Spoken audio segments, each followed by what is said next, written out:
शिक्षक आणि माझ्या मित्रमैत्रिणींनो, माझे नाव सृष्टी हेमंत कोकरे आहे. मी इयत्ता 3री अ मधून बोलत आहे. मी आज मराठी भाषा दिनाबद्दल काही शब्द सांगणार आहे.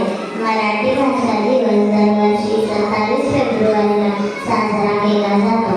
हा दिवस महान कवी कुसुमाग्रज यांच्या जयंतीनिमित्त साजरा केला जातो.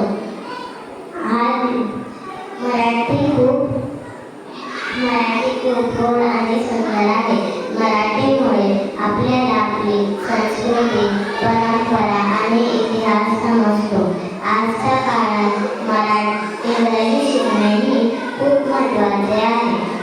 इंग्रजीमुळे आपण नवीन गोष्टी शिकू शकतो.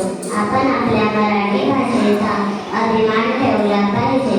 आपण इंग्रजी शिकूया, पण मराठी विसरू नये. आमच्या मनामनात जमते मराठी, आमच्या रगात